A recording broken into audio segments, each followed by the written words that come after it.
حضرت اسماعی رحمۃ اللہ علیہ سے مروی ہے کہ مجھے بنی عنبر کے ایک شخص نے اپنے کسی ساتھی کے بارے میں خبر دی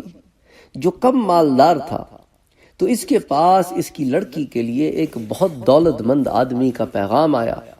لیکن وہ آدمی عقل مند نہ تھا۔ تو لڑکی کے باپ نے ابو یزید سے مشورہ کیا،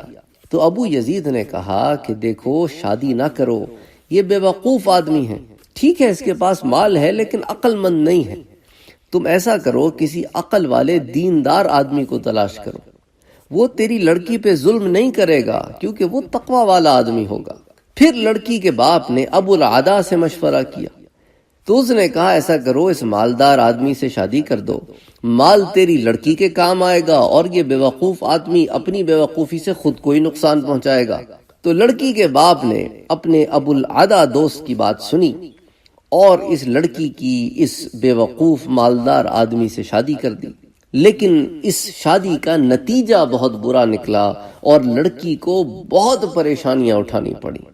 تو اس نے پھر اس مقام پر یہ شعر کہا، ہائے مجھ پر افسوس ہو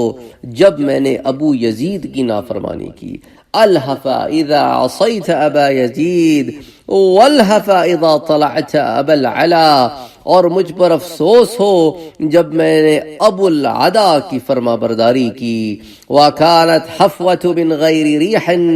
وَكَانَتْ زَلْقَةُ مِنْ غَيْرِ مَاءٍ، میری مثال تو یوں ہے کہ یہ اڑنا بغیر ہوا کے ہوا اور یہ پھسلنا بغیر کیچڑ کے ہوا۔ تو اس روایت کو العقد الفرید جلد 7 صفحہ 94 پر بیان کیا گیا ہے، اور اس روایت کو بیان کرنے کا مقصد یہ ہے کہ انسان کا عقل مند ہونا بھی ضروری ہے، جس طرح مالدار ہونا بھی اگر شرط ہے کہ اگر کوئی انسان اپنی بیٹی کا نکاح کر رہا ہے تو اس کو چاہیے کہ دین دیکھے، عقل دیکھے، فراست دیکھے۔ مال ایک ایسی چیز ہے جو آتا جاتا رہتا، عقل مند ہوگا تو انشاءاللہ اللہ کے فضل سے اللہ مال بھی دے دیں گے، بے وقوف ہوگا تو اپنی بے وقوفی سے خود بھی نقصان اٹھائے گا اور گھر والوں کو بھی تکالیف کا سامنا کرنا پڑے گا۔ اس لیے اللہ عز و جل نے ہمیں عقل دی ہے کہ ہم اپنے فیصلے عقل مندی سے کریں۔